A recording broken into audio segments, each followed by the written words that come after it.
Stay free with me, Russell Brand. Let's have a look at Biden having a stagger about. 12, 15, whoops, stepping on him. It's black, anyway. Whoa, stepping on her. That's black. It's black. We don't know what he's talking about.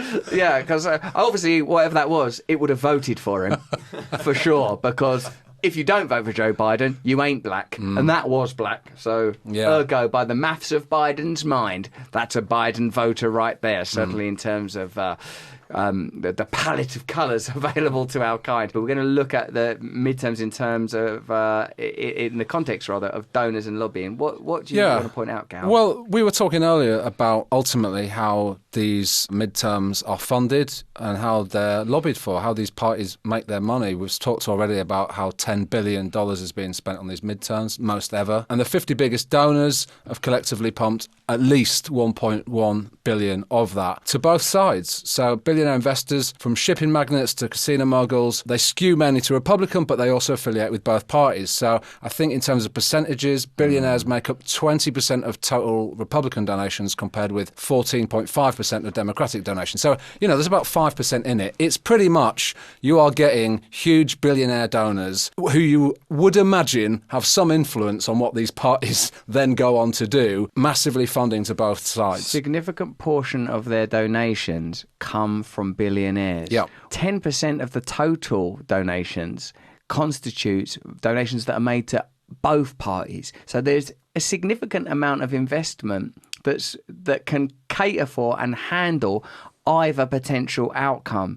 What I've been doing lately is I've just been trying to myself curate and understand how much evidence there is that suggests that the movements of democracy that consume so much newspaper ink, that devour our screens, that take up our time, how much of meaningful power movements happen regardless of which party is in administration. And a good way of understanding with that is our interview with Jeffrey Sachs, where it just spells out that the military-industrial complex can pursue their agenda unimpeded regardless of who you vote for. And I feel that probably if you were able to look at the financial sector, and this is just a snapshot of that, 1.1 billion into political committees and groups competing in on both sides. They affiliate with both sides.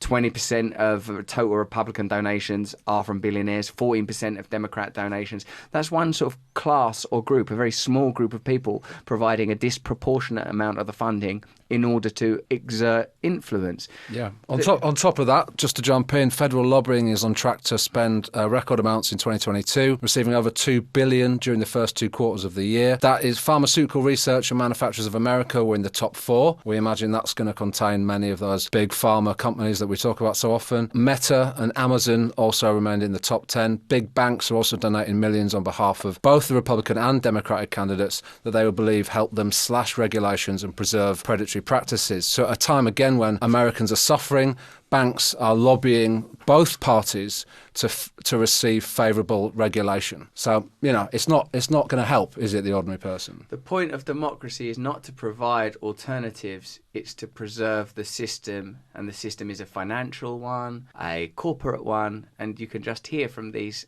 examples what the limitations of potential democratic change would be. And I suppose what we have to appreciate and act upon is that once you've heard that and started to understand it, you have to kind of demand real alternatives. I think part of that is through ongoing personal awakening, like learning to sort of chew through that data and respond to it, and then not get distracted. Like whether you're a person that considers yourself to be on the left, QAnon, Trump, QAnon, and then if you're a person that considers yourself to be on the right, SJWs, like you have to find a way to go, no, hold on.